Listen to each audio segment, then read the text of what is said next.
So good evening everyone. Welcome to Intradayscreener. Today we are going to discuss about next day watchlist scans, which is one of the most important and useful features of Intradayscreener. So without any further ado, let's get into the video. By the end of the video, you'll be able to understand how to select the stocks for the next 4 to 5 days of time and where you can get the list of such stocks which fulfills certain conditions. We will discuss about those conditions further in the video. Firstly, we'll discuss about the conditions a stock has to fulfill so that we can list down that specific stock into our watch list. So we'll discuss about the conditions. So firstly, it has to give a breakout. It could be a weekly breakout, monthly breakout, or yearly breakout, any kind of breakout, but it has to give some sort of breakout. The second condition is that volume should be high in the time of breakout. While we get the breakout, we need to see some sort of strong spike in volume. And the third condition is that stock should be in momentum. When it comes to the fourth conditions, it says that stock should outperform Nifty. So these are the four conditions a stock has to fulfill if you want to list down a specific stock under your watch listed stocks. So hope you guys have understood the conditions which a stock has to fulfill if it has to be listed down under our watch listed scans.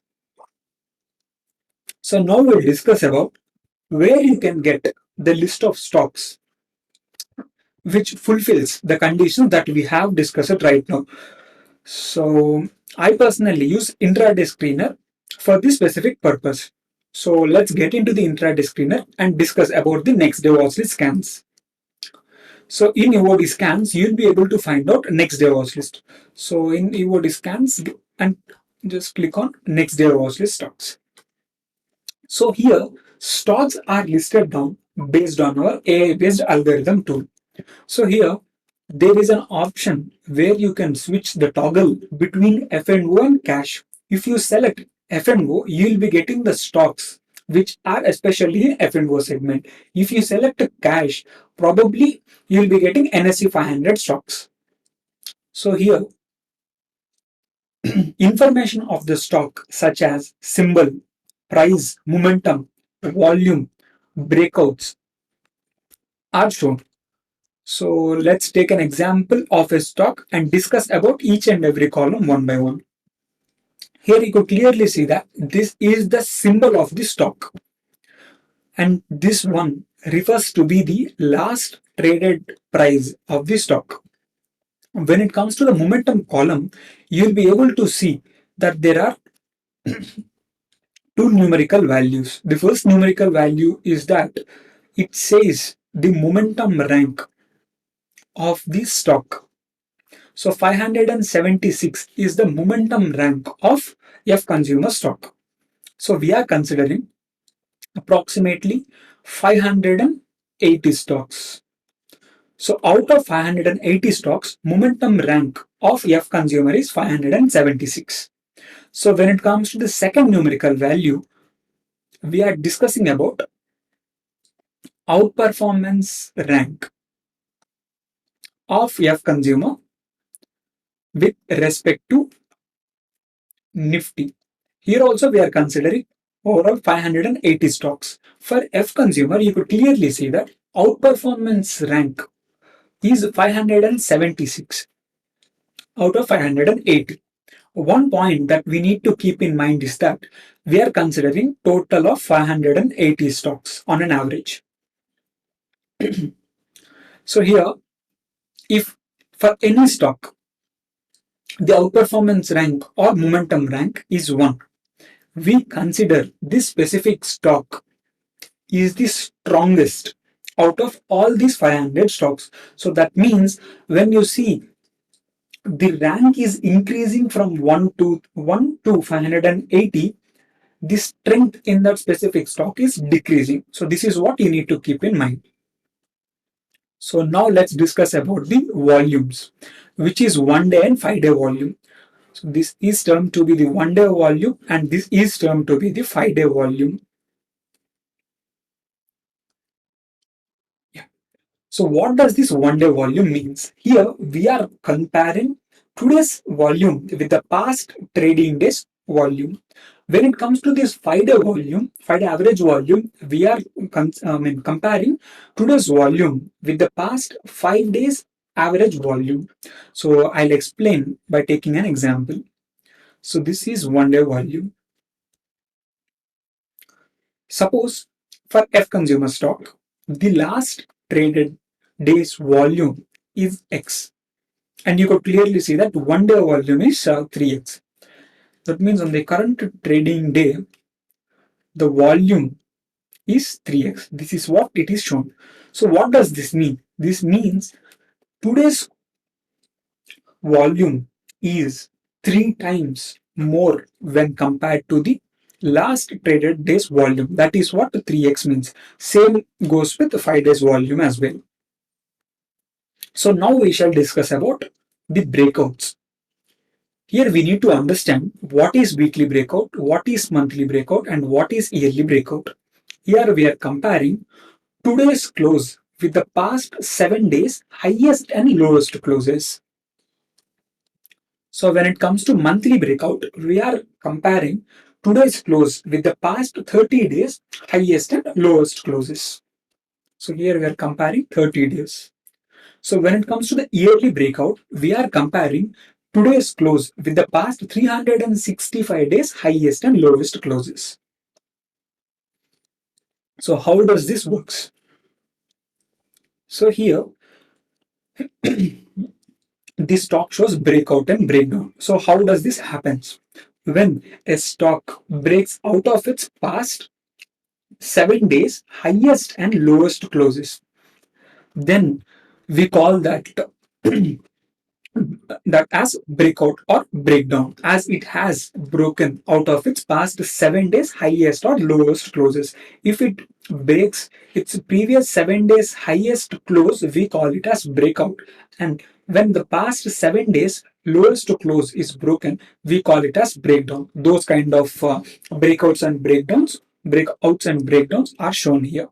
So same goes with monthly breakouts and yearly breakouts. When it comes to OIHing, it just gives you some sort of further confirmation. You can also make use of it or you can also neglect it. For FNO stocks, you'll be able to find out OI change. For non-FNO stocks, you'll not be having OI change. We also show you the buy and sell levels of a stock. You can make use of these levels. We are showing these levels based on the pivot points. You can make use of these levels and take the trading action, or else you can also make use of your own buy or sell levels. So let's take an example of a stock and discuss about the concept. So network 18.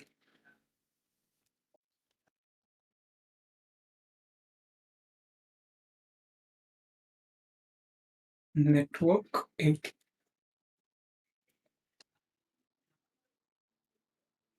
Just a second, guys. I'm having some sort of internet issues. Yes. So we got an alert yesterday. So this was the level we got an alert yesterday.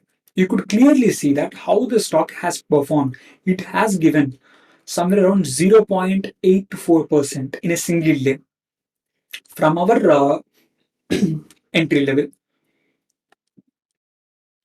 So you just a second, guys. Yeah. Here you could clearly see that this level is being acted as a strong resistance. So if this level is broken, this specific zone is broken, we could see a strong rally, upward rally. Though it might come for a retest, but there is a high probability of this stock to perform really well in the upcoming few days of time. You could also see how the volume is spiking out. So there is a keep this specific stock in your watch list so that you will not miss the upward rally in this specific stock. So let's take an example of another stock called Sunclay.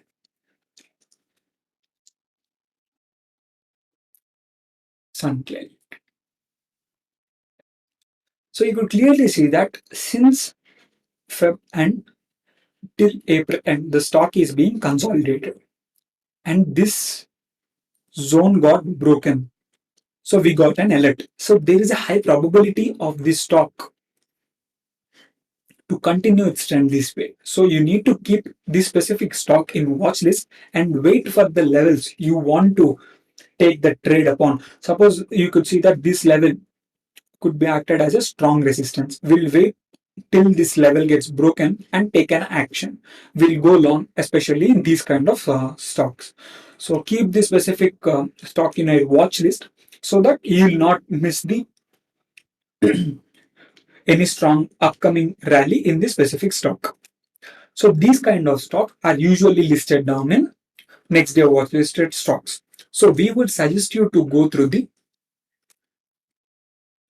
top 15 stocks. So there is a high probability in these top 15 stocks where these specific stocks could perform really well in the upcoming few days of time. So you could there is an option where you can also view the past, just a second, guys. Yeah, where you can also go through the last trading days watch listed stocks, where you'll be able to find out the stocks which were listed down in the last trading day. So the last trading day was the 22nd of April. So you could see we got an alert of BBTC on 22nd of April, and you know how the stock has performed really well later on. So hope you guys have understood the concept and how the stocks are getting listed down and next day watch listed stocks. So one more point I'd like to stress about is that when you see a specific stock is getting listed down on every day on consistent basis, you need to make sure that you need to keep that specific stock in your watch list so that you need to have some sort of priority to that specific stock as it could perform really well in the upcoming few days of time. So let's get into the PPT and discuss about the further concept.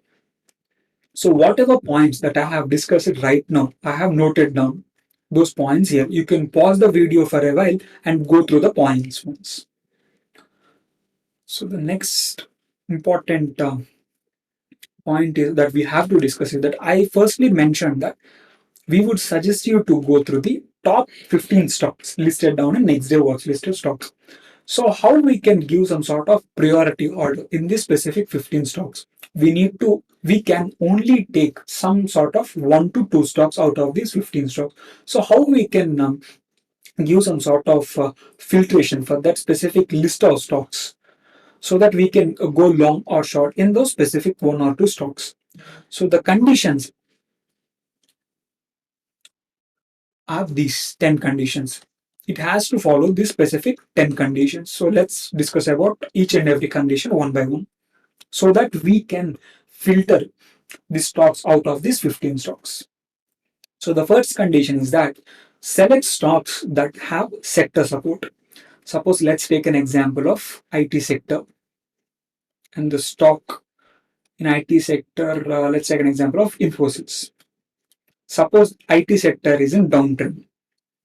You got an alert to go long in Infosys. It is one of the IT sector stocks. So you got an alert to go long in Infosys. All the conditions that we have discussed earlier were fulfilled by Infosys. But IT sector itself is going down. So we would suggest you to neglect these kind of stocks where they are not getting sector support. So that is the first condition. So the second condition is that this stock has to be above 200 days moving average. Then only we will go long. If this specific stock is below 200 days moving average, we would try to look for shorting opportunities. So the fourth condition is that select stocks where trend is bullish in longer time frame. Here longer time frame would be considered to be like day time frame, daily time frame, or weekly time frame. The stock should be in a strong momentum. So only then we prefer to go long in these kind of specific shares as the probability of the stock or the trade to be a successful one increases as the stock is showing some sort of bullishness. So when the stock is showing some sort of bearishness, we prefer to go and short the specific stock. For shorting purpose, we can also make use of futures and options as well. So when it comes to the sixth condition, we prefer stocks where breakout has happened after strong consolidation. Suppose, just imagine, I clear the drawing. Suppose a stock is being consolidated for a certain period of time. It has given a breakout, or it could also be a breakdown with strong volumes, and it is fulfilling all the conditions that we have discussed earlier. So we would give some sort of more priority to these kind of stocks where the consolidation is being happened for so long. So when it comes to the next point, if you are looking for going long, don't enter stocks if the resistance level is very near. So what does this mean? Suppose the stock is moving in this way and you got a breakout and you have entered, or you wanted to enter at this level.